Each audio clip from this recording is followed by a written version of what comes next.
Hi Dave, how are you? Can you hear me well? To unmute, it's all the way on the bottom right corner. There should be a little microphone symbol. If you press on there, you should be unmuted.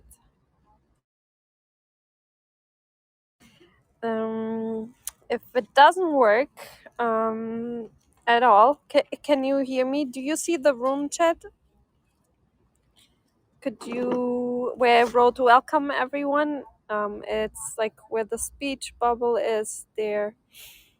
If you click on that on the left bottom corner, there should be a little one and a speech bubble. If you want to tell me if you can hear me or not, and then we go from there with solution with troubleshooting.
Hi Victoria, we Good have evening.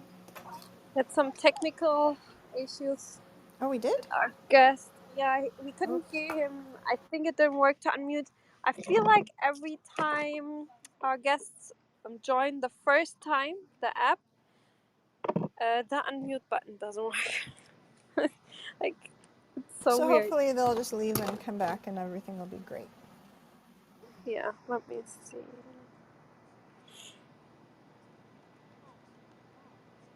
It usually is. But they got here, right? The guest was here. Yeah, let me just write him really quick an email. One second.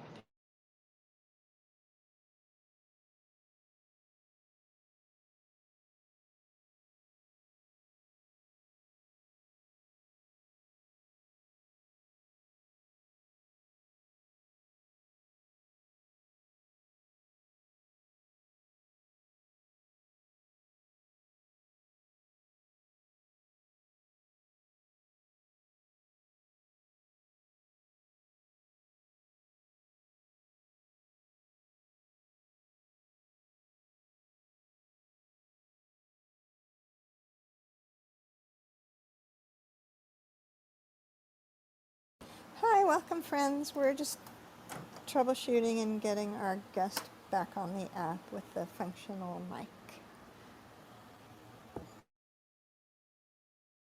For a change.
Welcome back, David. How's your mic working these days?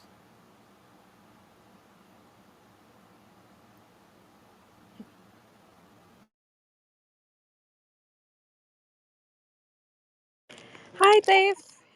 I'm still not sure if you can hear us. I hope you can. So on the bottom right corner, there should be a little microphone symbol. So if you press that, yes.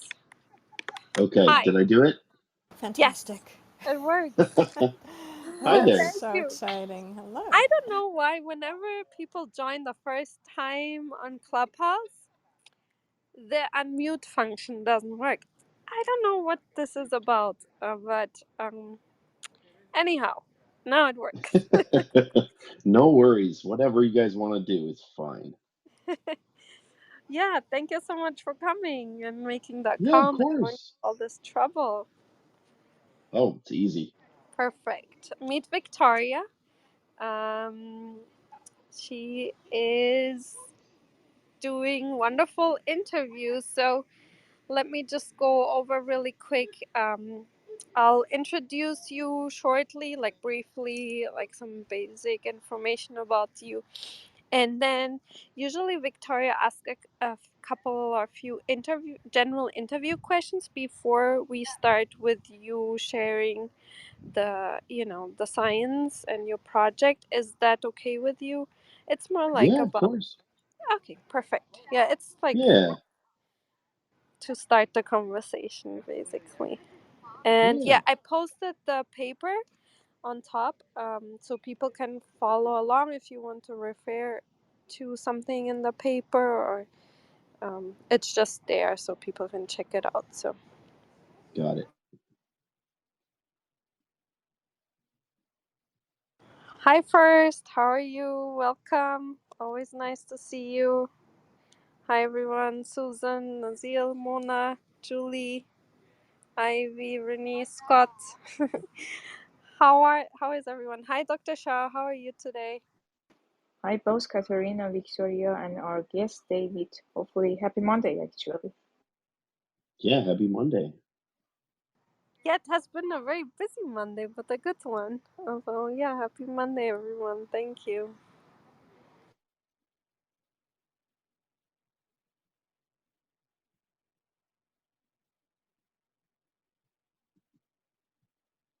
Happy Monday as long as the air conditioning is functioning.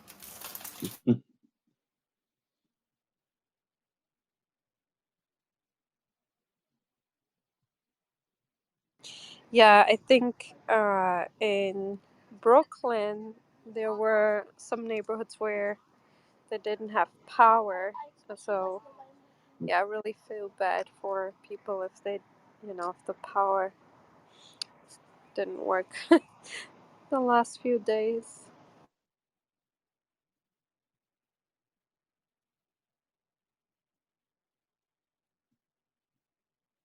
Yeah, that happened in Manhattan too last week, I heard. But at night, so there was no electricity.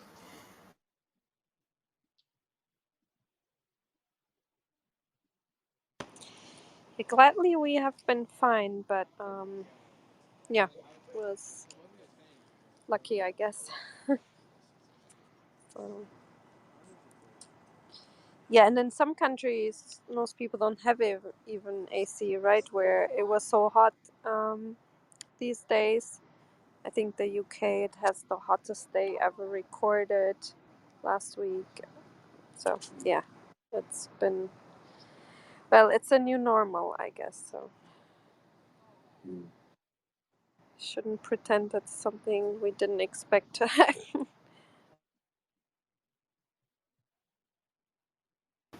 I wonder how that affects aggression. Not well.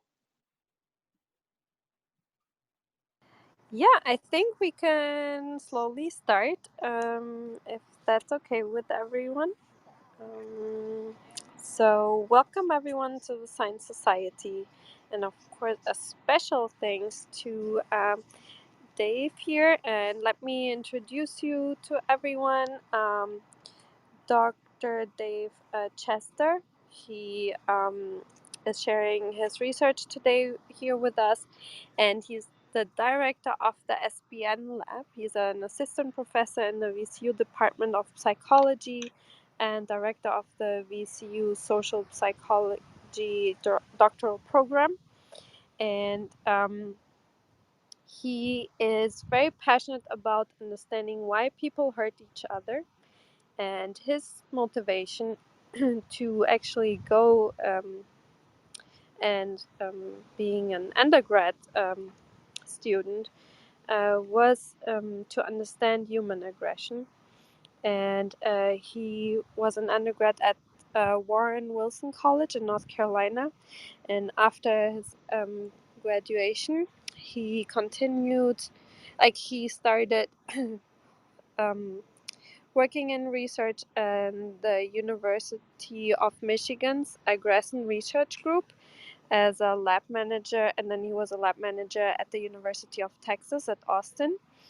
And he did his PhD in social psychology at the University of Kentucky and in Nathan D. Wall's lab.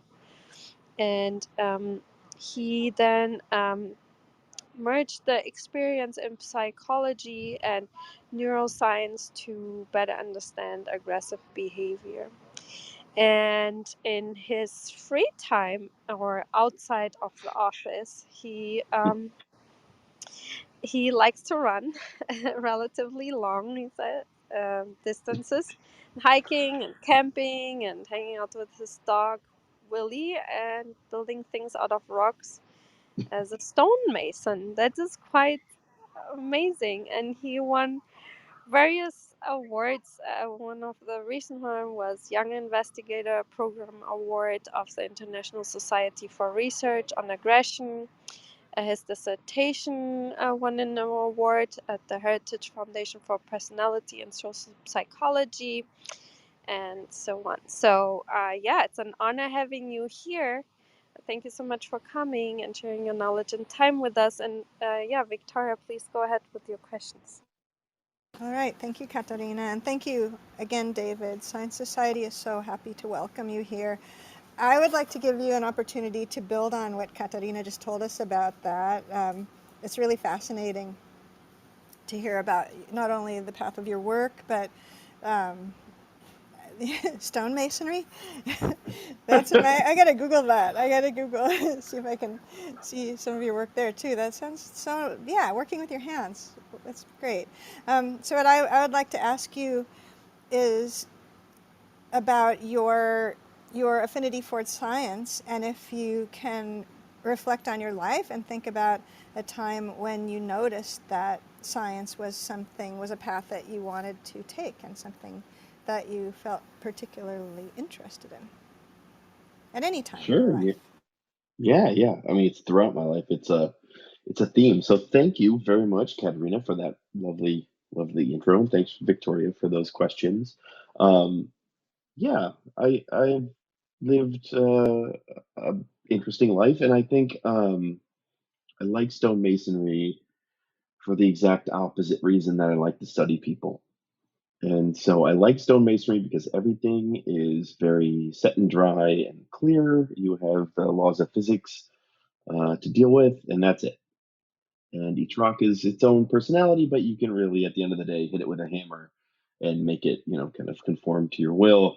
People are not that way, and so I'm interested in people because I'm interested in problems, and I just get stuck on some things, and I can't get unstuck from them. And so, yeah, I think my life, the whole time, I've been stuck on the question of why do people hurt each other.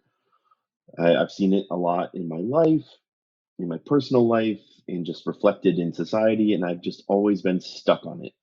Um, the questions that, or the, excuse me, the answers that exist for why people hurt each other just aren't sufficient for me. And so I'm trying to get better answers to that question. And so that's why I love science, is because it can help us figure out the questions that we've been stuck on our whole life. Yeah, thank you. Because we can't just hit people over the head with a hammer and We solve the can't. problems like We really can't, as much as we'd like to. yeah. So yeah, this is it's giving me more questions, but for now, if you can take us from that point that you were mentioning about really feeling stuck, and then bring us up maybe through some events in your work that carry us to the point that you are now doing the current research that you're going to present tonight. Absolutely, I'd love to. Before I delve into that, can I kind of break maybe decorum and just kind of ask, like, Do it. who are the folks I'm talking to right now? You know, Yeah, yeah. like, yeah, who are Create you? it. Yeah, create your own decorum. This is your room that we're Yeah, having here for I would you just like to tonight. hear from the folks who are here. Like, who are you? What do you do? Why are you here? Katarina, Oh, you're in yeah. the A Okay, looks position. like with me. Why am I here? Interesting question. So, and then also why I invited you for this talk specifically, right? So maybe some background information would be interesting. So, yeah, I grew up in, like, I'm from Portugal. I grew up in Germany as an immigrant kid, going to a high school that led that leads to a path of university. There are three different high schools in Germany, and usually immigrant kids don't. Are not recommended by the teachers to go to this type of high school. They're usually recommended because because you don't know the language well enough and stuff like that, to that type of high school. And then I was a teenage mom. I managed to go through university, and then an international PhD program that was from a Portuguese amazing woman, created and financed by the EU. Uh, Gave me the opportunity to travel to all these amazing labs and then choose whatever lab I wanted to join around the world, whatever scientific topic I wanted to work on, which brought me then to the US, Duke University, NYU, and also Woods Hole Marine Biological Laboratory. I had amazing experiences. And I went back to Europe, came back as a postdoc. Those experiences were somewhat good, mostly not so good because the power balance was very different. I didn't have my own salary, not my own lab money. So I was like this immigrant dependent on this visa from this boss. And, uh, it was a very different experience then. But now I'm here. I managed to get through that too. I work in industry, and also still I'm affiliated to academia. And then I created the Science Society because, for two reasons, I wanted to have scientists, like the view, especially during COVID, of scientists in social media was quite bad, and I wanted to kind of address that, to give like the real stories of real scientists, to give that an opportunity on one hand. On the other hand, also that everyone gets access to talk with people that do the actual research, no matter what education backgrounds people have. And to be here, share stories, share the research, and also get to know the person who's doing the research. That's kind of important to me. So that's why I here. And then the aggression, of course, growing up as a immigrant, and being also a teenage mom at the same time, exposed me to some of not so nice, uh, um, part of the human behavior. Also during Trump era times, uh, living in a in a county that was mostly Trump supporters, like, exposed me to some not so nice parts of the human nature. So I guess that kind of I thought that was really interesting, and made me invite you, Dave. So yeah, thank you for asking. Sorry for this very long answer. No, that's great. Long is good. Does anyone else have anything they'd like to share? I would just like to know who I'm talking to. Yeah, I love that question. It makes so much sense because you're talking to these flat circles on a screen. And Katarina, always share that story, please, and never worry about the duration. So hi, David. I'm Victoria, and I think it's interesting when Katarina and I talk because she's recounting her experience as single teenage mom, and I was the child of a single teenage mom. So we sort of compare notes in that, and it's interesting to hear ways that it's shaped us and similar ways that it's shaped us. So now, excuse me, I work in arts education. I work mainly in digital arts and theater, and I integrate sciences because really everything is interrelated anyway, and separation of subjects is really just an artificial byproduct of school as we know it. But anyway, I do that, and I do that because it's important to me that my students, and they're generally elementary school age, although I also work in a correctional facility, a young women's prison, and youth shelters.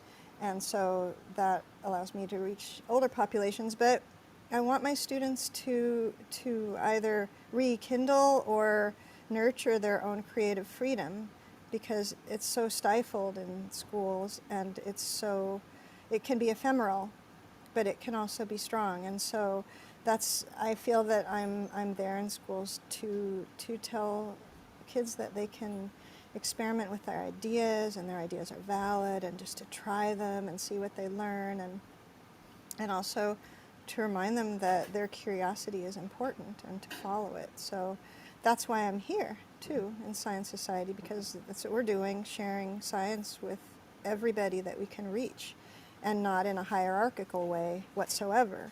So we bring on speakers that we feel can share something important from their lives with our guests, with our audience. And so it's just important to me to be a part of that.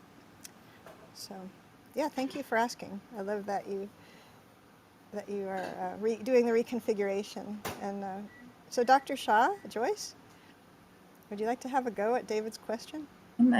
Thank you so much for asking, but I'm passing the question for now. Thank you so Mm-hmm. much. Joyce, hello. Yeah, well, I'll say something. I have a sort of a strange pathway myself. Uh, I was, let's see, I got a bachelor's in biology at UC Irvine, and then I was getting a PhD in ecology at University of Tennessee, Knoxville, and doing research on systems ecology at Oak Ridge National Lab. And things seemed to be going the way they should. But then I got sick while I was in graduate school, and I did gradually get worse, but I managed to get through the PhD and do one postdoc. But by the end of the postdoc, I was completely disabled, and so I was disabled for quite a few years, and I was even bedridden and emaciated at one point. And it was a very severe case of MECFS, which people talk about as being similar in some ways to long COVID.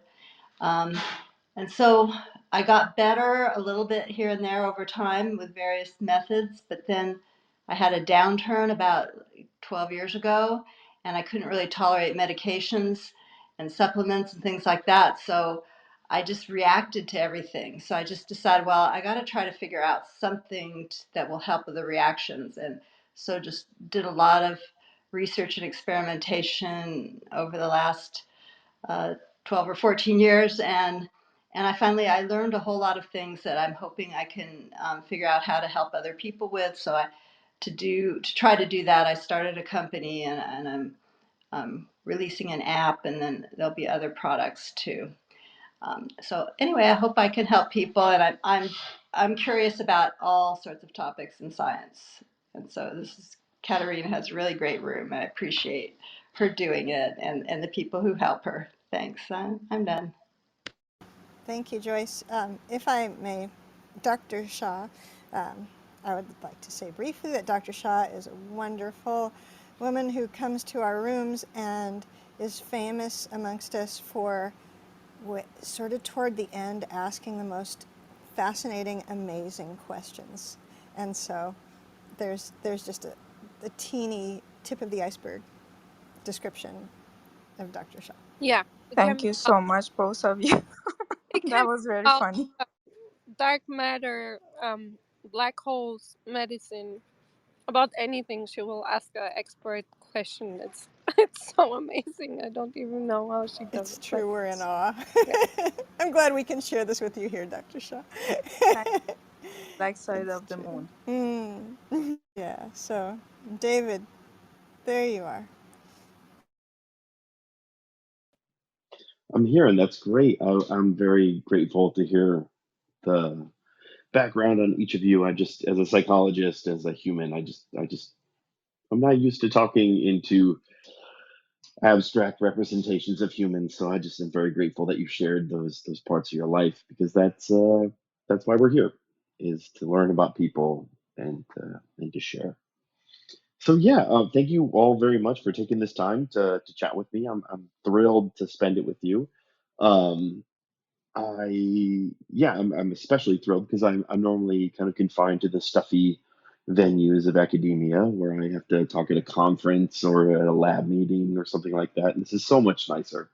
This is so freeing. So please feel free to interrupt or do whatever. I don't care. This is just great. It's 9:17 p.m. I'm way up past my bedtime. So this is just lovely. But yeah. So this study, this paper that we're talking about, it happened. I don't know what the opposite of serendipitously is, but it happened for bad reasons. So I was hired at Virginia Commonwealth University in 2016, and then in 2017 we had this horrible event in Charlottesville, Virginia. And so I don't know how many of you are from the states or how many of you keep up with the news, but basically we had just this terrible event called Unite the Right, where a bunch of white supremacist Nazis took over Charlottesville, Virginia for an evening and a day. And people who are against that, as they should be, stood up against them. And there was a horrible scene of violence and things like that. And I knew in that moment that I needed to kind of direct my research away from just focusing on how person A hurts person B, and to really try and understand how group A can hurt group B. And so that kind of launched this project. And so there's been a ton of research, decades of research on, intergroup aggression. How do people hurt each other? Why do they hurt each other? But the advent of brain imaging techniques kind of gives us a unique opportunity to glimpse ourselves into mechanisms that were never before available to us. And so we tried to do that. And then this study, we think we kind of took a good initial glimpse. And so I don't know how many of you have followed, the James Webb Telescope and the Hubble. We're like the Polaroid version of the Hubble. We're trying to take an image as to what's going on in the brain when people are hurting someone from another group, and then we get a very fuzzy picture. And I can only hope that, in 50 years from now, we're going to get a good Hubble image, and that we'll get a James Webb type image. But for right now, we have the tools that we have. And the idea here is that we're trying to understand the mechanisms that make people hurt people who are from different groups than them. So, having said all that, I'll just kind of take a moment. And if anyone has any questions or things they'd like to talk about, I would love to hear them. I did just want to add, since we introduced ourselves, that this room is also filled with people who come regularly or maybe are just stopping in, but I see many people who come here regularly and share questions or appreciation or thoughts in the room chat. So I wanted to make sure to acknowledge them. We have 33 people here right now who are gathered and really interested to hear what else you're going to share. So thank you, everyone, for coming, and thank you, David, for caring. I care a great deal. And I'm so grateful for everyone who's here right now for taking the time just to chat. I don't think that there are much more important issues than what we're talking about here tonight. So it makes me kind of feel like we're in a salon, you know, in the antiquated environment in which they arose. You know, we're kind of like in a salon. Normally we'd be feted with various snacks and drinks and things like that. So I'm just imagining all of you sitting by a fire with various roast meats at your side and some kind of fermented beverage. But yeah, I mean, I think this topic is as important as it gets, and I think we really need to understand how do people find themselves in a position where, you know, normally a very non-violent, non-aggressive person, and yet some folks who, you know, people who know them would never think of them as an aggressive person might actually luxuriate and take great satisfaction in the death and dismemberment of their enemies. And so that's kind of what I see as the topic of conversation is how do we get here? How do you get to a place where you can be what you would assume is a good person who doesn't hurt people, and yet still at the same time hold in your mind that the death and dismemberment and torture of my foes is not even just, you know, allowable, but appetitive, desirable, rewarding, pleasant, delicious, satisfactory, you know, all these words that we use for food, people readily apply to the desiccation and destruction of their foes. And so we took a very tiny, you know, very correlational, blurry view into this. And so I would like to talk about that a little bit. So before we get into the nitty gritty about what we did and what we found, are there any questions in general about like the research question or things like that?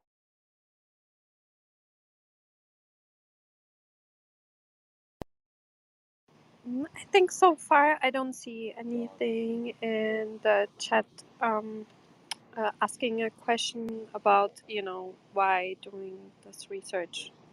So thank you so much for asking. Cool. Yeah, I just want folks to intervene because, you know, like we have these ideas about how to study these things, but they're just our ideas, and I would love input. So, you know, when I'm trying to understand what is happening in the brain when people are hurting people from a different group, I'm confronted with the practical realities of how do you ask that question. And so the way I did it was let's find two rival groups, and we'll find one, you know, set of members from that group, and we'll put them in the brain scanner, and we'll give them a chance to hurt someone from that group. Um, and that's obviously a much more logistically difficult question than you would think. So there's lots of groups in the world. And so I'm very curious what folks here in the audience would choose as okay, you're trying to find rival groups. You're trying to find, you know, this group, group A, doesn't like group B. What would y'all choose as groups in that situation?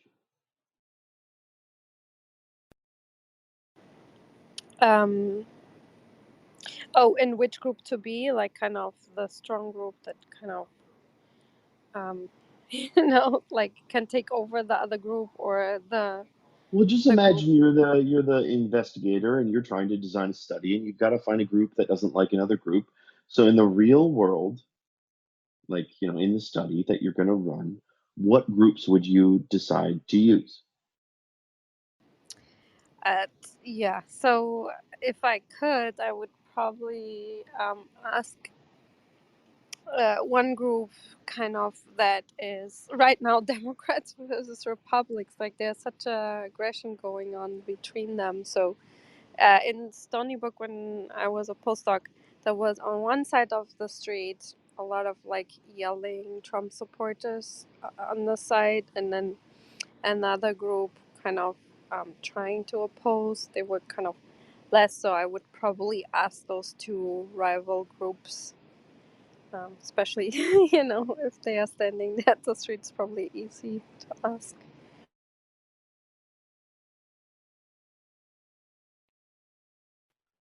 I'm looking in the chat and I'm seeing lots of really good suggestions. It's really tricky when you try and decide which groups to use for lots of reasons. I think honestly, one that people don't realize is that you don't want to get people too upset. because in the MRI machine, you can't move your head. And if you get people too upset, they start moving their head a lot, like a lot. And so it's really impossible to do brain imaging with people who are like really upset. You have to fine tune it. You have to find a group that gets them, just enough upset.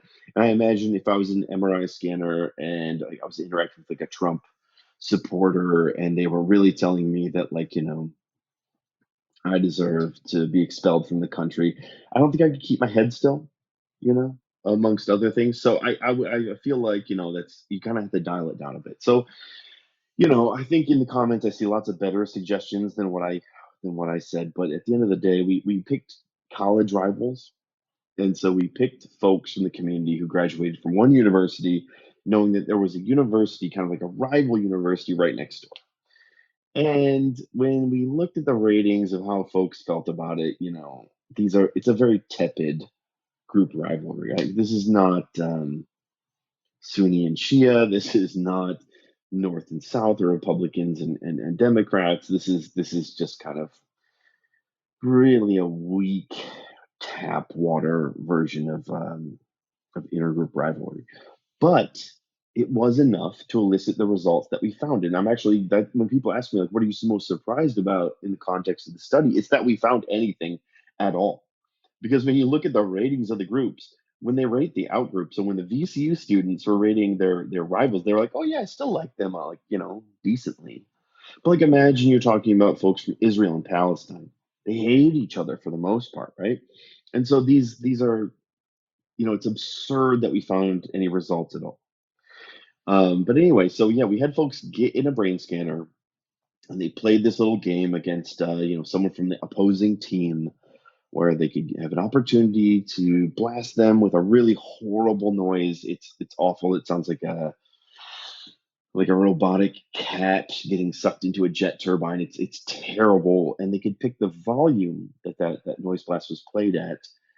And yeah, we found that, for the most part, initially, people weren't even that mean to the out group. The VCU students we interviewed were just as aggressive towards VCU students as they were to the out group. But then we kind of played a little trick on them. So we had them play a ball tossing game with their, out group opponent, right? So we had it from the student from the other university. And the student from the other university, started off playing the ball back and forth, we had this little game set up where it's like, oh yeah, just play with the ball, toss the ball around, no big deal.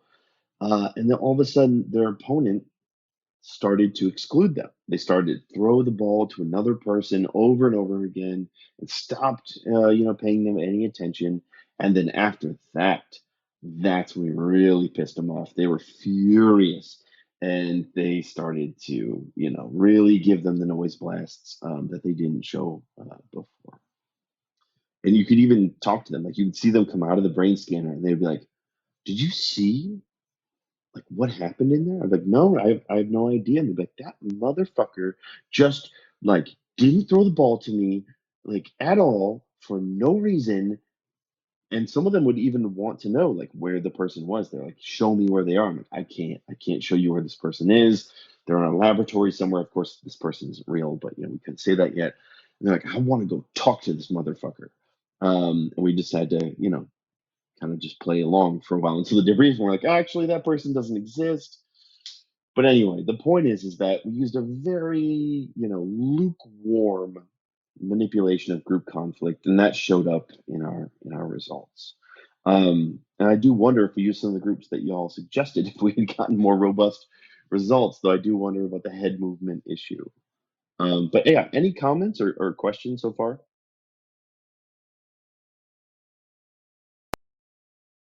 No, that sounds really interesting. And that you have to keep into consideration that people can't be too upset. That, yeah, I haven't thought of that. Thank you. Yeah.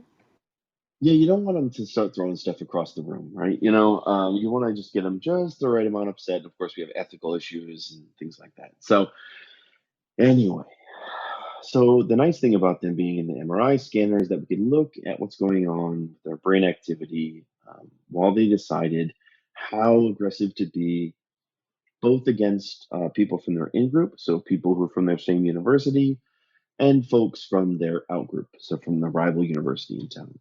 And that even though we kind of got this very lukewarm group effect, we saw these profound brain differences. And so, yeah, we pre-registered a prediction. And so I don't know how many of you are familiar with the open science movement, but there's this whole push in science right now, which I'm very fond of, which is that, if you don't lay things out beforehand, before you study, you can kind of massage your data and manipulate your predictions so it seems like they fit the result that you got. But my lab is part of this much broader movement in which we're trying to be more transparent. And so what we try and do is before we even ever run the study, we go online, we post a document, and we say, here's what we expect to find, and here's how we're going to try and find it. And that's a really great way to be transparent about our research and to make sure that we're not just torturing our data to make sure it says what we think it's going to say. And so with that, we predicted that we were going to see heightened activation in certain parts of the brain during outgroup aggression. So when I say outgroup aggression, I mean when you are trying to hurt people from the group that you are not part of, right? The rival group. And so in the context of our study, when you're trying to assign these like horrible noise blasts to your outgroup partner, so you're trying to make these terrible, terrible noises of a cat getting sucked into a jet turbine when you're turning up the volume for that for your opponent. And so we predicted that we would see activity in specific parts of the brain, specifically the nucleus accumbens and going rostrally into the ventromedial prefrontal cortex, looking at what's kind of commonly known as the reward circuit in the brain. And the idea here being that hurting people from a different group might feel good. And there's lots of reasons for us to think that. People say it would be good and all that, but we can't just trust self-reports. We often have to look into the biology. So, having said that now, I'm curious if anyone in the audience has alternative predictions or concerns or reservations about that prediction. Do you really think that that was a wise choice for us to have made? Do you really think that hurting people from a rival group would be rewarding?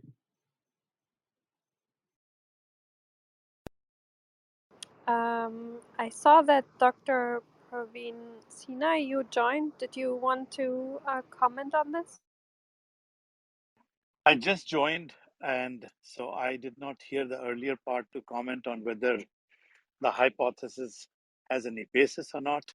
So I listened to that part. I had some questions on the way the open research is going on, but I'll hold on to that question. Thank you. Yeah, if I I really like that you did this sharing before and how you're going to collect data and analyze the data and share your hypothesis. And that is really interesting that it kind of a reward, not just like a impulse control issue, but it's an actual reward that you hypothesize. That is really interesting, and I think it's a really good hypothesis. Thank you. Yeah, I agree. And I was thinking, sometimes think that when people are violent to someone, they have it in their mind. It's like they are doing something good. They're punishing, they're the hand of justice. They're, that sort of thing. And or the other person is subhuman or something, at least a little bit in some cases. And so then they feel that they're doing something good. And so then that makes them feel that it's rewarding when they do that. Anyway, that's one thought. No, I think that's exactly the point. Is that we've labored in aggression science under this misconception: is that like the people who are violent and vengeful are people who are just angry and hostile and furious, and of course they are, um, but not really. I think a lot of them are exercising their violent tendencies because they either currently are feeling fantastic. It feels great, to inflict harm on people that you deem it worthy of, or that you think you will feel good later. So a lot of folks are, it sucks to blow myself up right now, but in 10 minutes I'll be in paradise or something like that. I think positive emotions, reward, and hedonic affect really play a much bigger role in motivating violence than people have given, I think they've given short shrift to it. And that's been like my work for the past decade is really trying to say it's not just about like, oh, I'm like mad, so I hurt people. It's that I'm mad and I think that hurting people will make me feel better. And I think we have good evidence for that. And I think that an acute case of that is that not only will, hurting people make me feel better, but really when I hurt my enemies, it'll really make me feel better. And that's where it starts to transmute itself into being, oh, this is just like an academic little interesting quirk of the mind, to being like, oh, this is what motivates people to literally kill others in violent terrorist acts. And so this quickly goes from being like, oh, what like an interesting little quip, to being like, okay, this might be a mechanism that really motivates violent behavior. And as a member of the United States, I'm a U.S. citizen, and right now I'm in a very terrifying position, in which I'm watching right wing extremism rise in my society, and I'm watching violent acts be inflicted all the time, and I'm just watching them not being motivated by anger and hatred, which of course ultimately they are, but I'm seeing more and more it's being motivated by appetitive instincts, and this feels good. I can't wait to own the liberals, to destroy them. And so that's why I think that our findings have this broader significance, is that I think it's wrong for us to try and intervene on the negative emotions so much. I think it's much more wise for us to think about how do positive feelings motivate partisan and sectarian violence. Are you? And I'm very, yeah, I'm sorry, I didn't mean to cut you off. please do cut me off whenever you want. Cut. Okay. Are you? Thank you. Are am I hearing that you're describing that people are self-soothing? Because when you're saying that they're making this choice to hurt another person in order to make themselves feel better, feel that they're doing the right thing, it seems so self-serving. And so, but is that, are you suggesting that it's a method of self-soothing, such as, or medicating in a way? Absolutely. Yeah, I think, you're never going to explain more human behavior than by invoking Thorndike's law of effect, right? Thorndike was a piece of shit human being, racist eugenicist, but he did come across a very good idea, which is simply that the law of effect holds, which is that organisms try to do behaviors that make them feel better and not feel worse. And at the end of the day, feeling good is going to drive more behavior than trying to feel bad somehow. So, Okay. so yeah, I do believe absolutely these folks are engaging in some kind of therapy, and it makes sense that the folks who we see who are doing it are the ones doing it, right? You don't see folks from the upper echelons of socioeconomic strata engaging in, partisan violence. You see folks who are down and out. You see folks who are poor and indigent and unemployed and have no prospects. They're the ones doing this because their lives are shitty, and violence and retribution, especially on behalf of their group and against the group that they hate, will yield them the most hedonic benefits. So that's my take. Can I ask something? Yeah. I think my question will be, I'm not familiar with this literature at all. I'm from a business school, and that too, I know a little bit about experimental economics. Um, but one thing that typically does come up is that the behavior changes when it's a single period versus a multi-period game. Think of a basketball game or something. You can try to hit a rival, but you know that if you're going to play 5 games, it can come back to you. So have you thought of something like that? Uh, Consider a PTM scenario where the behavior may be different. And secondly, since it's an experiment, have you considered changing the nature of the rivalry? Because rivalry could be pretty, can vary in degrees, let's put it this way. And if those two dials of the research machine are controlled, you may get some results. That's fine. Thank you.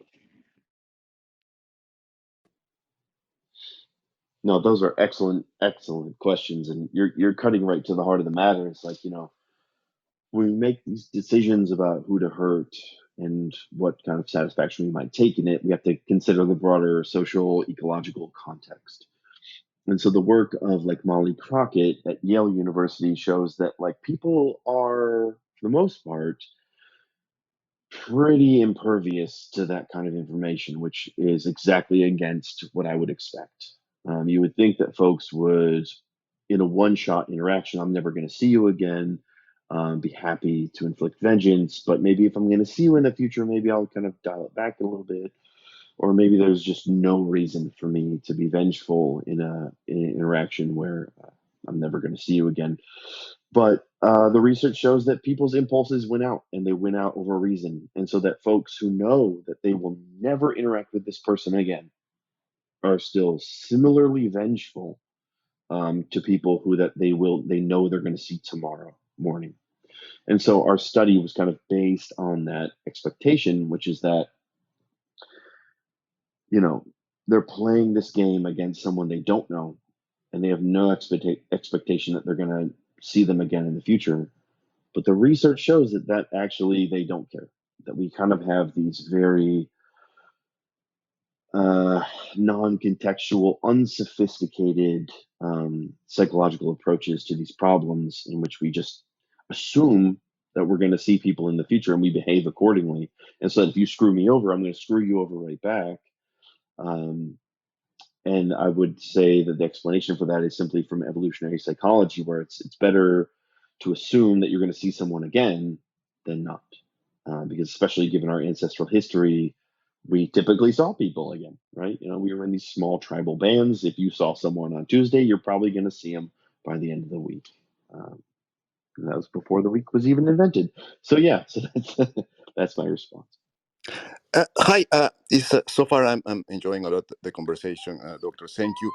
But there is also like you, you have been focusing so far in unsophisticated people, but we also have this historical like experience with Nazism, where we have like the most sophisticated society. As I remember, probably they were like the most educated with higher PhDs rate ever, and they became Nazis. And I think that the narrative there was that they felt threatened, like an existential threat. Um, After that, they thought like they did the exercise. They came out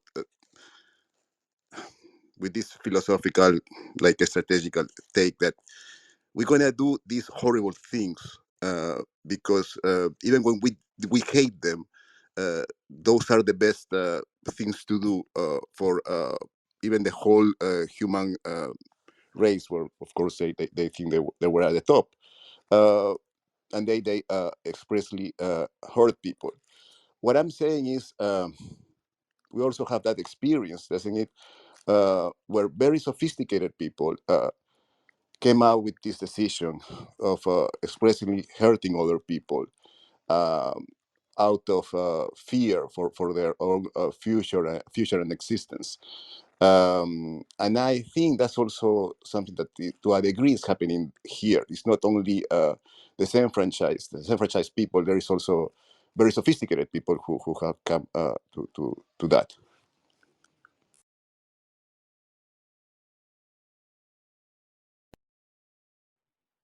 No, I totally agree. Yeah. It goes across the spectrum. Violence and retribution and partisan violence are not the province of one group of people at all. It's not sequestered to low or medium or high socioeconomic strata. Every person is prone to intergroup violence. And that's why I think this is so important that we're talking about this.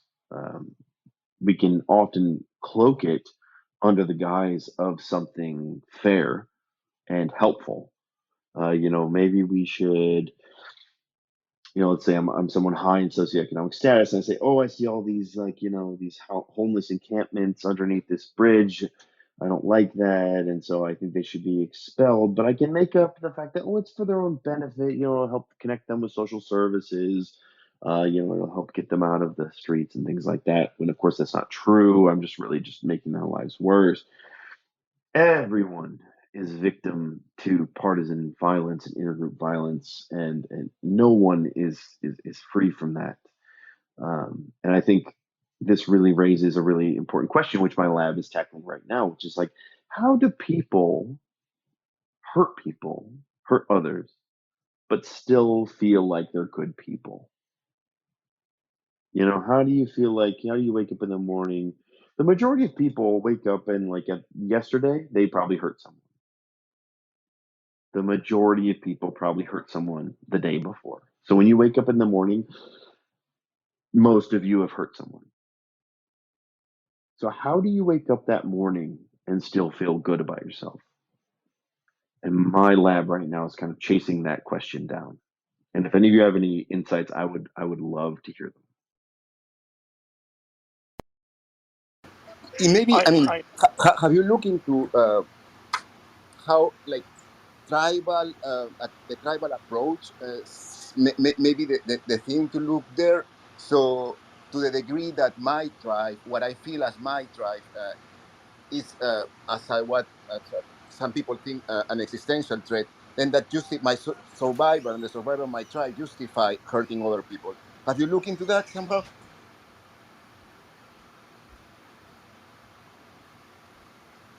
No, I mean that is the thing that's the question right now that we're kind of looking at. That's such a great research question. I hope you're a researcher somewhere because we could really use you. That's the most important thing we're asking right now is that like I think one of the best ways that people can cloak their violence in the garb and the clothing of altruism is to say, I'm hurting you, yes, but I'm helping my family. I'm helping my group. And how that people go about that in their own minds right now, we don't have a good sense of that, but we're studying that right now. So I'm so glad you asked that question. I hope you're a researcher. Yeah, thank you, David. No, I'm not a researcher. I just think I read a lot about this. I am reading Zizek about this like explanation of how Nazi Germany came out to do those atrocities. I think it's very much on point, and it comes from him. Yeah, no, thank you. I am appreciating a lot what you are saying, and looking forward to keeping in touch with your research. Thank you. Yeah.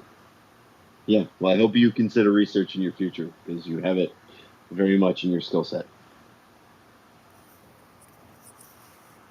I just have want you to, if you don't mind, you might have said this before, but what about male versus female and intergroup differences? Because I have to believe there are some people that really are different. You think of people who become Quakers and so on. Are you looking at variability? Yeah, so Mark Van Vogt, I think he's at Free University Amsterdam. He has a whole line of research on this, the male warrior hypothesis, suggesting that males have evolved to kind of be these tribal warriors, where we're constantly on alert for outgroup threats, and that given an outgroup threat, we all of a sudden summon this very like anti-outgroup, pro-in-group psychology, and there's some good evidence for that. And there's some evidence that women don't have that exact same coalitional mindset, but it's the evidence is I wouldn't say it's super strong, so I would like to see a lot more research on that.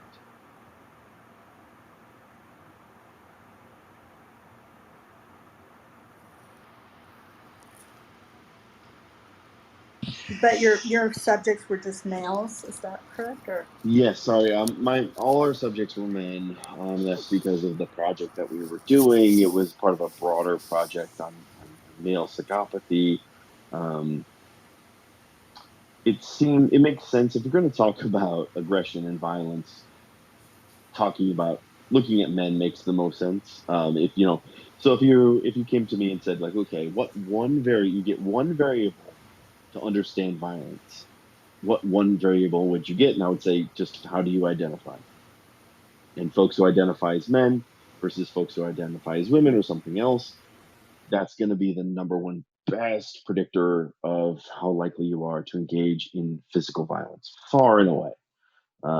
And so looking at men makes the most sense because the standard deviation between men and women on violence, you're looking at massive, massive effect.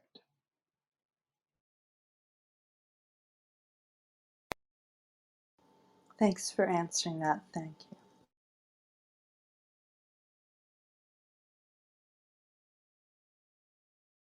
It looks like Dr. Praveen had unmiked. Maybe not.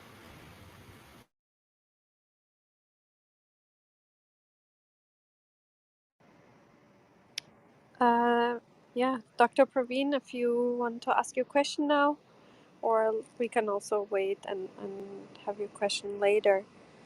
Um, yeah, thank you, Dave, for sharing this um, and the reasoning why having males in the beginning of, you know, I guess maybe in future studies. Are you going to maybe compare male versus female in the future? Yeah, that's the hope. Um, this was always a very, preliminary investigation. We just kind of wanted to take a first glance, and hopefully we get a bigger telescope with some grant funding. Then yes, of course, we're always looking for a broader sampling pool. It's absurd to think that aggression is just that's the realm of men and that women don't somehow aggress. We know that that's not true whatsoever. And we know that levels of aggression and styles of aggression have been overstated. We know it's absolutely absurd to say that women are verbally and socially aggressive and men are physically aggressive. That's a trope based on in nonsense. And so I strongly encourage all of you to discard that notion. We know that's not true. Recent research has shown that men and women are both aggressive. Men are more physically aggressive, but men and women actually are pretty similar in their verbal and social aggression. So please do not say that women are more like they spread more rumors and things like that. Guys spread just as many rumors. Really, if you want to find sex differences, you have to look at physical aggression, who punches who in the face, things like that. And then you have to look at severity, right? So if women also punch people in the face, it just doesn't typically send people to the emergency room, where when men do, it typically does. So there's nuance there, and it's just, I hope if you take nothing from this, just take some nuance to the sex difference literature on aggression. Yeah, thank you for that. And so basically, do you th- so so do you think there is a certain vulnerability in different subgroups of people to be more prone to then, it's one thing to kind of imagine aggression, like, you know, and then there's the other thing to actually act on it. So, do you think there will be differences in vulnerability of basically being really aggressive against rival groups? And are you planning on maybe focusing on maybe different subgroups, maybe somebody that experienced violence throughout development, more or less aggressive? I don't know, it could probably go both ways. Or versus or that experience scarcity, all these different factors would be interesting. I know it would be a huge amount of work to go through different factors like this, but yeah, is that something you're planning to research? Yeah, I mean, we have a great literature out there right now on the things that predict intergroup conflict. Like, we kind of know the factors that will lead two groups to get into conflict, and we kind of know how to get them back out of it. It's really just logistics at this point. Um, but I still think a neuroscientific perspective is valuable here because it's all based on self-reports, the literature as it stands. So it's, you're asking people how they think they might do things and how they think they feel. But often looking at the brain gives us a little bit more of a less biased approach to people's thoughts and feelings. And so, yeah, I mean, hope is to look beyond this very simple intergroup paradigm and try and figure things out in a broader context, because we are about to run face first into this, right? With climate change, we are about to experience human migration on an unprecedented scale, and that is going to make intergroup interactions uh, probably the most important thing that's going on in people's minds for like maybe the next like century or two, depending on if we can ever get this under control. So yeah, I mean, I think I have desperate need. I have a son now, so I have a stake in this future. Um, and so I need us to figure out a way to find people who are going to be coming to us from another group who want to share our resources and trying to find a way for that not to erupt into partisan violence. Because it's very easy for that to go immediately into partisan violence. Look at the United States. Look at folks who are just, very justifiably looking for asylum, and yet our society, just turns them away, which is unconscionable and absurd. And there's an entire political party that at their base is basing their whole entire framework on, yeah, like, let's turn away and hurt people from the other group. So yes, like, this is, I think, the most pressing problem that we're facing. I hope that there's hope for it. I would love to. It depends on which granting agency gives me money, but I am currently trying right now for 3 different agencies to try and give me money to try and better understand not only how do we find ourselves so readily at the point where we're willing to hurt people who are from a different group, but how the heck can we fix it? And I really do think that the best hope we have for interrupting intergroup aggression is to make it less rewarding. Find ways that hurting the outgroup doesn't feel good. So boost empathy, boost compassion, really make people look people in the eyes that they're hurting. Um, that's the only way you're going to disrupt this mechanism. And I think that's what we all need to be focused on amidst all the other things we need to be focused on.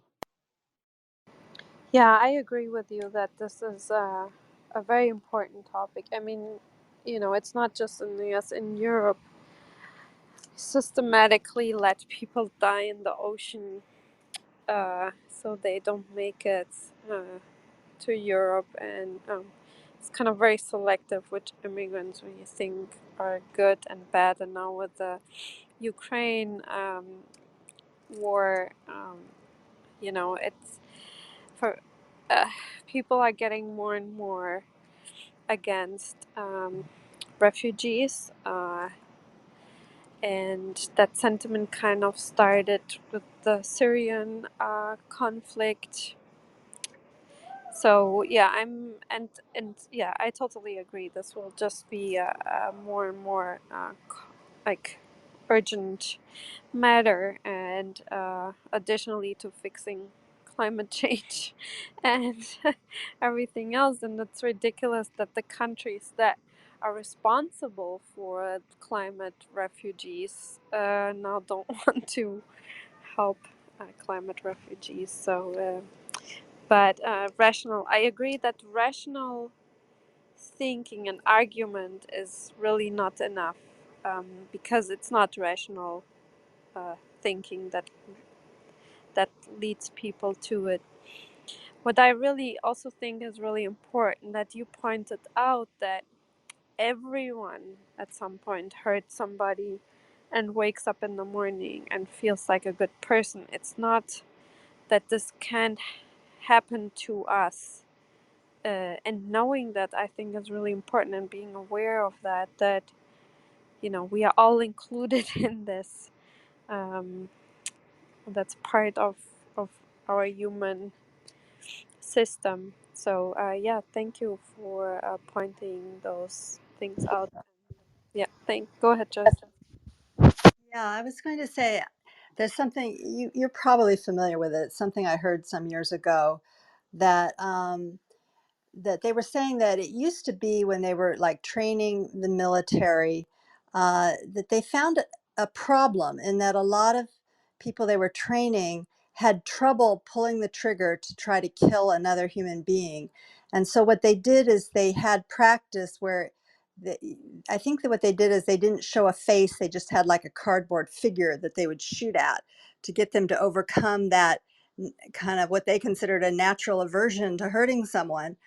And then they pointed, this person, I can't remember who it was, pointed out that video games are exactly that kind of a training that would, you have these figures that you hurt and harm and, shoot and so on, that they're just sort of stick figures. And you get used to doing it and you get used to feeling good about it. So I don't know if that has much to do with it, at least in some countries where they play a lot of video games. But on the other hand, I think there is just a lot of a sort of a self-interest thing that gets kicked in, especially when people feel under stress.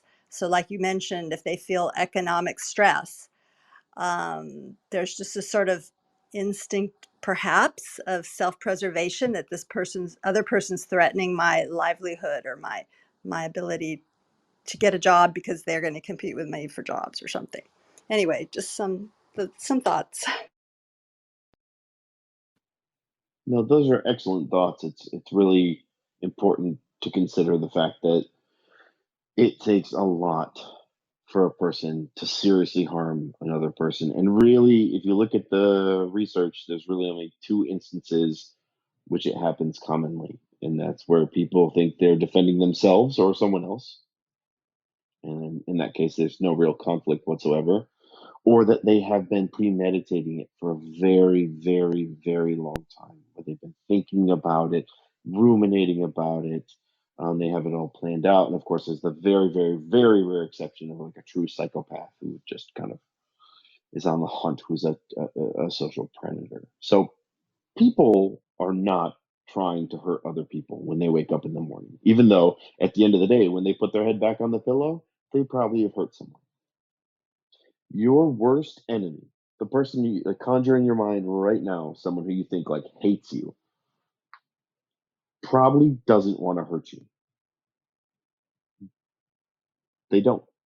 Like if you ask them, like, would you want to punch that person in the face? They would say no. It would take a lot for me to do that, and yet in the right circumstances, they could.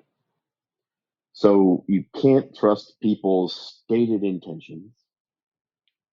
You really just kind of have to look at their behavior, and that makes our job really, really, really fucking hard.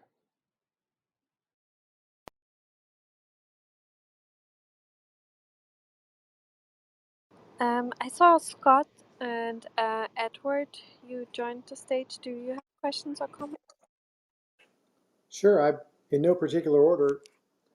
Uh, David, there was a late 60s, early 70s paperback psychology book that it's called something like On Human Aggression. And it made the point in the beginning that infants basically need aggressive urges as a survival mechanism.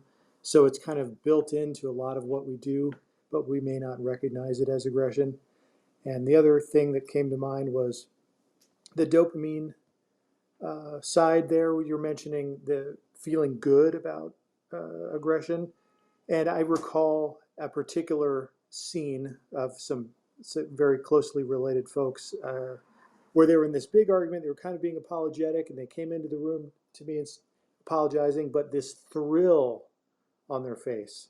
It was like it, and I reflected on that book, or at least the dopamine part, and I was like, yeah, I saw it. I saw the the dopamine connection to aggression, where the higher thought, the higher self should have been like, no, this is not the right sort of urge to follow. So I kind of witnessed the hijacking of the higher thought with anger and rage and aggression, where um, or negative emotions in general. But on the other point, can pick any of these if there's any comments you'd like to share. Is the dehumanization part, where I believe empathy is really fragile, and we kind of have to be in a good spot to practice it. And then if you have an immediate threat, I think dehumanization is really easy and quick. And again, it is let's say media, or let's say whichever team we're rooting for, or let's say politicians trying to play one group against another, are they taking advantage of that circuitry? Okay, that's the end of my non sequitur series of questions here. Thanks. Oh, it's not non sequitur at all. It's extremely relevant for so many reasons. Yeah, I mean, I think there's a lot to that. There's a lot of different ways in which aggression can manifest. We're looking at aggression in those ways where people can justify it and they can feel that thrill, especially looking at it as a thrill that fades quickly, right? So it's that when I was doing it, it felt amazing. And I felt great while I was really giving it to my ex. And yet, right after, you felt like shit. And so we've kind of developed this model of revenge and sadistic aggression where it does feel good in the moment. We shouldn't deny that. Hurting people that you think should be hurt does feel good right then and there. But there's a hangover that nobody talks about. And so we've documented it empirically, where you're absolutely right. It feels great in the moment, but just like going out to the bar, there's a price to be paid. And that just afterwards there's this dip. And here's the problem is that you don't go back to baseline afterwards, right? So you have this, you have your baseline mood, how you feel when you're just walking around the world. Someone ticks you off, it makes you really angry. You get back at them and you think it's going to get you back to where you were before. And for a moment, it actually gets you better. It feels even better, but you don't level out where you were before they pissed you off. You actually go lower. So you have a hangover effect afterwards. And so what does that do? It motivates you to do it more. And it motivates people even to seek out being provoked, to seek out being rejected or insulted or otherwise just threatened or infuriated so that they can then retaliate and get that sweet bump of revenge. Um, so yeah, you're absolutely right. It is this fleeting dopaminergic moment of yes, this feels great, but the problem is it feeds immediately then into the addiction cycle that we see with other externalizing behaviors.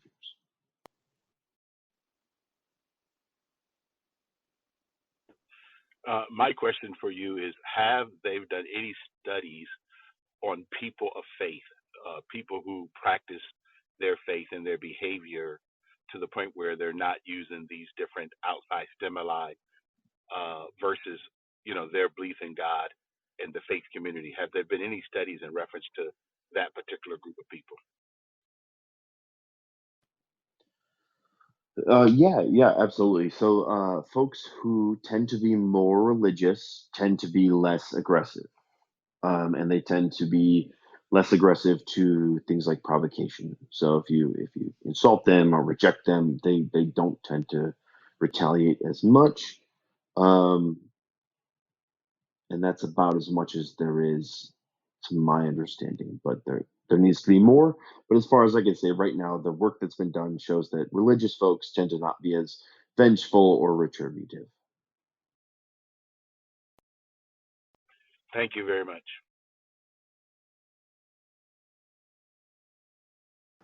Hey, Susan, did you want to ask something or comment something? Welcome, Susan.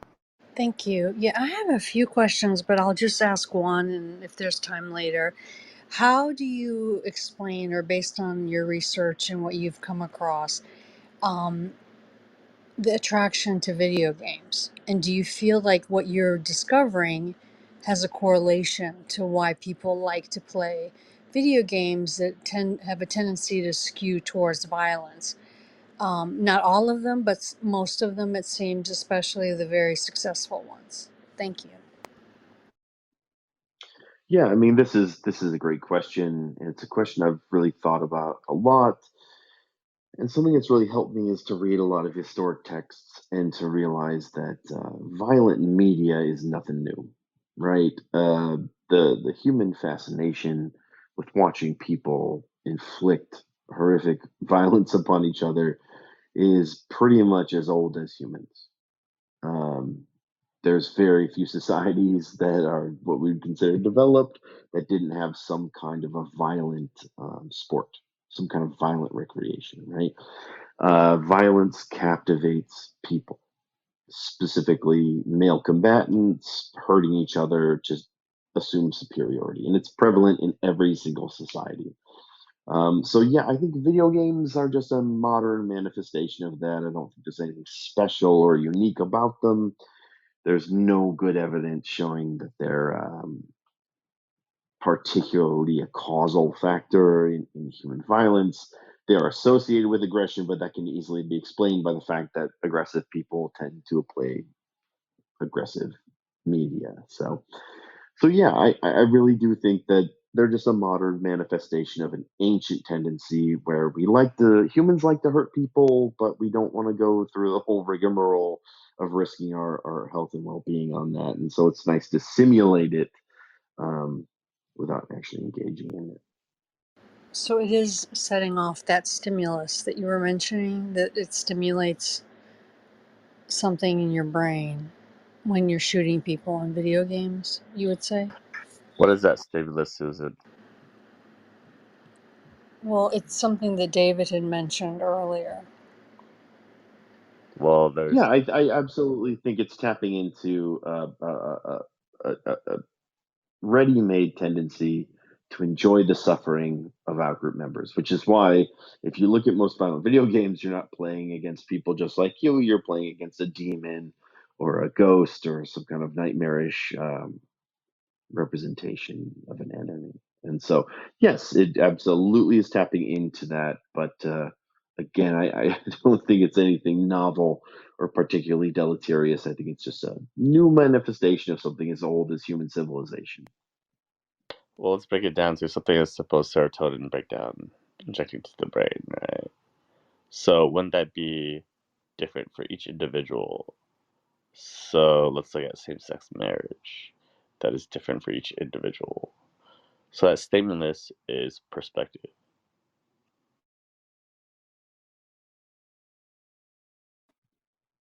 I'm not sure what your question is. So basically, Susan saying killing people is going to release something that's going to give you an arousal or a positive sensation, hormonal or whatnot. But that is different upon each individual, correct? Yeah, of course. I mean, all biological, psychological responses are unique to the individual. It's what we call an idiographic response. And to create that idiographic response, what is the breakdown hormonally?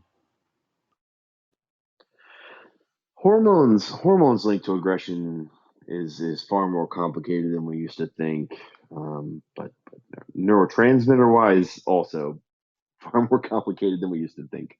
All we know is that at the end of the day, there are very reliable behavioral responses to certain types of instigation across people. And so if you're rejected or excluded, if you're exposed to certain types of violent media, you're perhaps somewhat more likely to be aggressive. But we can't causally implicate any biological mechanism in that. What we're trying to do is take a first look to try and think about what mechanisms might be involved in the hope that future research can causally intervene upon them.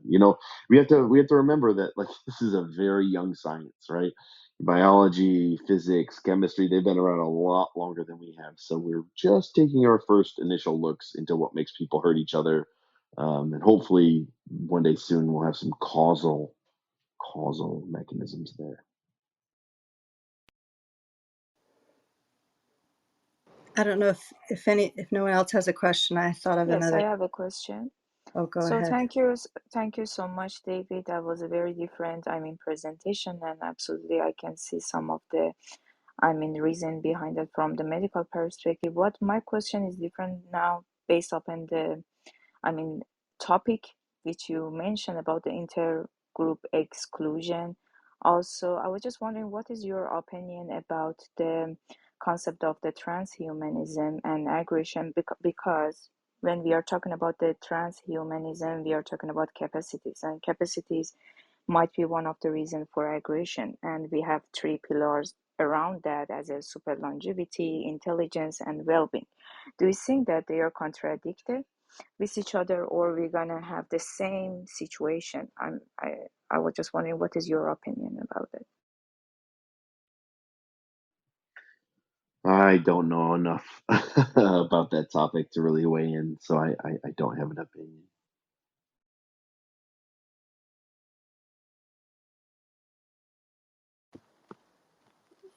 If no one else has a question at the moment, I have another question.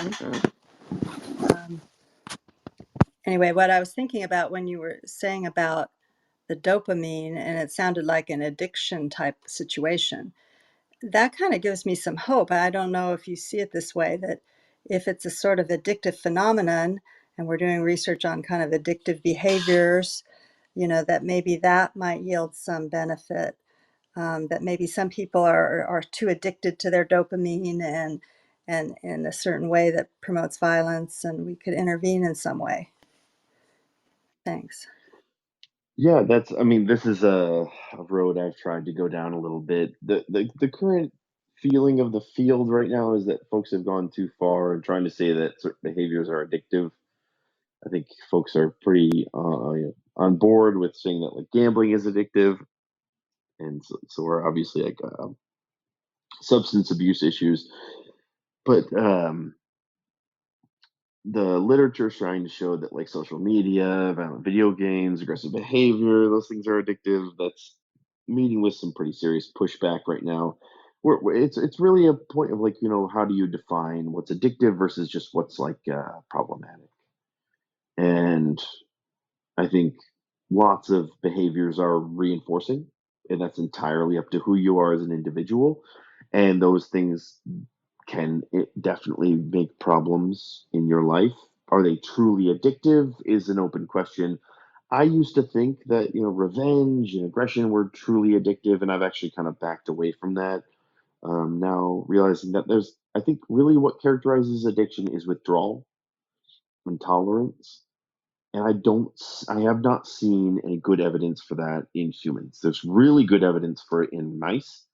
So they've done great studies showing that mice really exhibit withdrawal and tolerance for aggression, and that they'll want to do it more and more and more and more and more. But with humans, I just don't see it, and I'm happy to change my expectations. But I just haven't seen any good evidence that aggression and revenge are truly addictive in people. I started from the position that they were, and I just couldn't find any good evidence that they actually were. So it's you have to try and ask yourself what is truly addictive versus what is a behavior that people like to do and causes problems in their life. And that those two things are different, and it's just about where we draw that line. And right now, based on the evidence, we can't call aggression or revenge an addictive behavior as much as I would like to, because that would really open up a lot of funding for me. But yeah, it's not Yeah, so far. that's interesting. I worked at some point on habitual avoidance in animals, and it's interesting that you mentioned that that basically all they were, they were trying to do is like avoid something bad, and that it can turn into a habit and kind of an unflexible. But the group also assumed that it was rewarding to avoid, and that's why it became such a strong behavior that is hard to break, basically. And then the animals keep avoiding, although there's no threat anymore. And that's basically, it's rewarding to avoid, like not like you just escape something bad, but the fact that you manage to escape is like something rewarding. So you kind of, I see a lot of overlap in that thinking, and that's really interesting. So could it be like a habitual avoidance to engage in these type of behaviors because you're kind of avoiding your horrible life or loneliness, like, or a threat that you think is a threat. It doesn't matter if it's actually a threat, right? If another group is actually a threat, it just, the thought that it could be, could lead you to get into this habitual pattern of behavior. Katarina, I'd like to state that a reward system breaks down to a very simple aspect: a release of what creates a reward. So if we break it Yeah. down to a simple complex of what makes a reward, it could be anything. So dopamine release, simply said. Let's not complicate it. There could be various scenarios of what releases that reward system. Now back to Yeah, David. you have been deleting like different brain regions and seeing what, um, like in animals, and seeing what changes the type of behavior and what is rewarding and whatnot. There's like, I agree, there's a lot of literature, but I just saw the overlap in David's stating of the reward mechanism there, and the threat avoidance work I did for a while in animals. I understand the complexity of it and the different brain regions that are part of it, and different brain regions play different important roles at different time points, um, during the learning, during the recall, during than others. If you want to extinct that or try to break it, it's again other brain regions that are responsible or play the biggest role in that. Yeah, yeah, that's true. But I just saw an overlap in David's research and that animal data there. Absolutely, Katarina. There is a lot of time sensitive information and data that is collected when doing double blind or non double blind studies. I didn't mean to cut you off. However, back to what David was speaking upon, I want to state that he is challenging pretty difficult questions. David, your answers yield honestly, nothing great. I don't understand why everybody's asking you these questions. Well, maybe you read the paper first. I'm sorry, Dave, about that. There's, this is a public room. There's always somebody that is trying to. Oh no, it's fine. This is actually like less severe than a typical academic conference. Okay, thank you. Rhonda was here asking a question. I hope you still have time for one question. I know we've been going for almost an hour and a half, and but yeah, Rhonda was waiting here for a while. Thank you. Oh, I'm so sorry. I came in very late. I wanted to ask about, in terms of the amygdala, and in working with various people who have had trauma throughout their lives, or especially during their early years, and then they seem to have a hyper.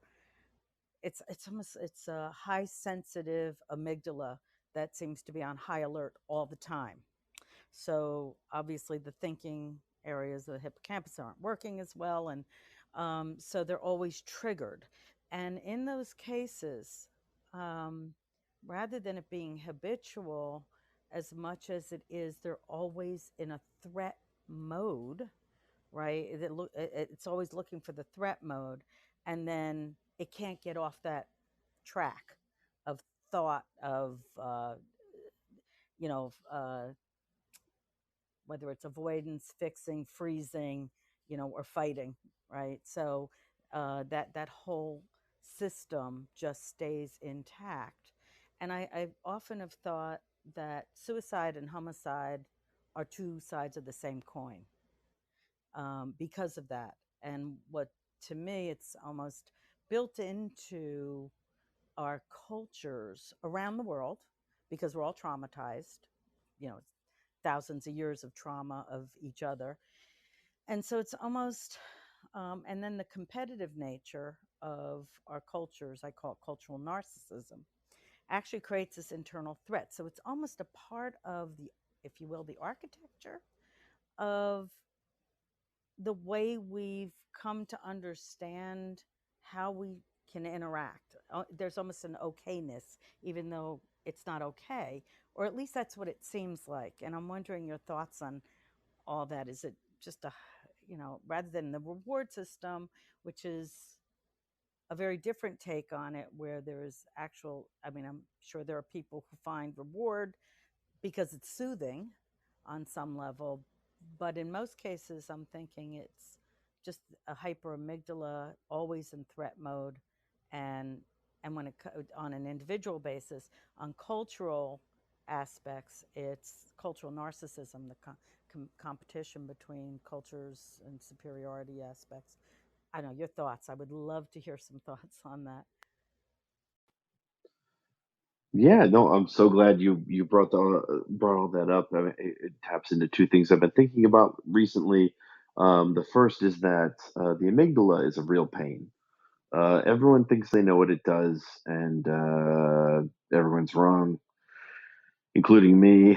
I have no idea what it does. Every time I think I've got it figured out, I don't know. The problem is it's made out of, like, it's a collection of nuclei. So I don't know, but I know for real that one thing that it's involved in, and everyone would agree with this, is that it's involved in reward, which is kind of crazy, right? And so this is where the amygdala really starts to shed some light into aggression, which is that. Oops, sorry about that.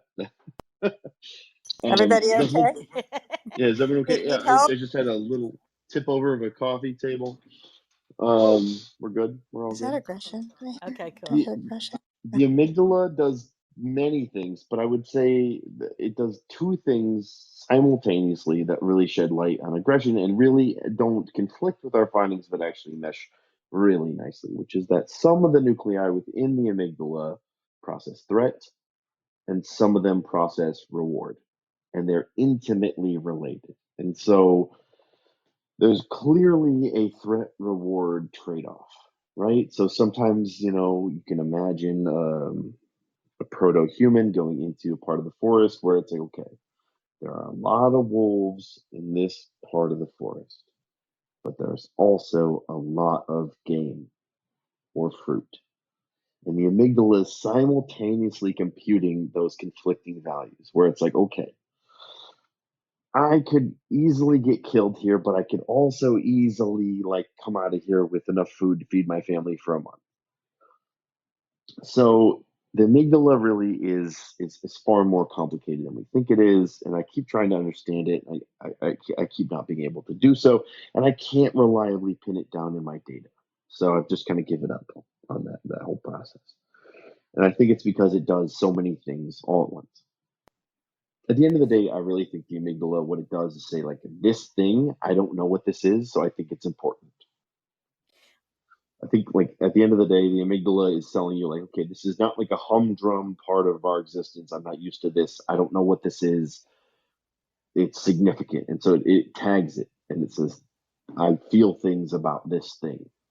And they can be good things or they can be bad things. But anyway, that's my lecture on the amygdala. But the other thing that I'm really, really interested in now, and I'm so glad you brought up, is this idea of like collective identity, and the idea of identifying as not only having your personal identity, but as the groups you identify as. So, like, I have my personal identity. I'm like an extrovert. I'm pretty neurotic. I'm pretty agreeable, I think. I'm pretty open to new experiences. I'm pretty not conscientious. I'm very impulsive. But like some of the groups I belong to have a different identity, right? They are like, so I'm a professor. And so that group identity is very conscientious, not impulsive. They're very disagreeable, and I'm pretty agreeable. They're very introverted, whereas I'm extroverted. And so I think we have to think about those different identities when we're talking about intergroup violence, where it's like, what's the identity of the group that you're doing aggression or not on behalf of, right?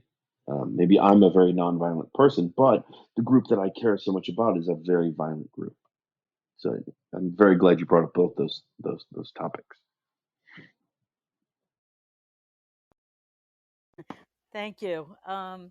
Yeah, the part of that that gets it almost attaches to what you were saying is I tend to say that it's fight, flight, fix, or freeze, which tended to me at people who would use it, and that kind of speaks to the issue of there's a reward and a conflict and a threat, right, in the woods. That's the to fix or resolve whatever's going on, but it can't really do that. At least that's my understanding. Can't really do that effectively. In part, you're not oxygenating the brain properly because shallow breathing, you're in a hyper mode. So it's not really oxygenating really well, and you're in, and it could be hyper fixing. And so therefore it would go to some extreme as opposed to a thoughtful process. And it may even be long term in the sense that, premeditated, I'm working on that's still part of the rumination, fixing to resolve something, even. And that in the resolve is the reward. Does that make sense? Yeah, absolutely. I think it's when we try and pretend like reward is some different thing, like that's totally separated from other processes, is where we get it wrong. And I think you've got it right, is that it's inextricably linked to all these other functions of the brain. But on that note, I do have to run. I've I had want. a delightful time with y'all, but I do have to scoot. It is Thank you 10:30 so now, and I'm, much. I'm up past my bedtime. Well, Dave, yeah, I wanted to, after letting Rhonda talk, let you off the hook, basically. And thank you so much. We really appreciate you coming here. You gave such an amazing experience here today to learn about your research and also how you managed to engage us all in the conversation. This was a quite wonderful experience and very unique style of sharing your research. I compliment you on that, and we have a lot to learn from you, not just the research, but also the style of sharing your research was really something. So, yeah, we appreciate it so much on many levels. And yeah, as you can see also in the chat, everyone was very engaged. And thank you. And please come back anytime when you have maybe some updates. We wish you all the funding and need us to go and complain to NIH or someone. Yeah, But yeah. Please complain to NIH that I'm not getting funded enough. That would do me wonders. Please do that. please But all no, I had a call blast. Yeah. Please officers. have me please have me back whenever you want. I would love to come back. This was a blast. Yeah, Yeah, as an yeah, extrovert, you fit in well with Clubhouse. yeah, You really would like it. Yeah, I'm Come a out and hang out. pathological extrovert. So anytime you need someone just to talk into the void, I'm your guy. oh wow, yeah. We Please all join heard us you say that. time. So you That's never, all, that's So recorded. awesome. you never get sleep again. Don't say that. You'll learn. Well, yeah, share the program officer's email. We bombard them with, we spam them with supportive email. The funding. I love that. Okay. Yeah, thank you so much. Please get your sleep. We really appreciate it. And yeah, as I said, come back anytime. And yeah, that was wonderful. And thank you so much for everyone for asking wonderful questions, for coming here, for participating. We really appreciate it. Come back, follow the club if you like discussions like this, and stay tuned for our rooms. Thank you so much, everyone, and have a good night. Thank you. Thank you, Katerina and Joyce, for pinging me in too. And thank you, David. It's wonderful. My pleasure. Thank you all. Yeah. Goodbye, everybody. Goodbye. Look forward to Have a seeing you great all night. soon. Good night. 3, 2, 1. Bye, everyone.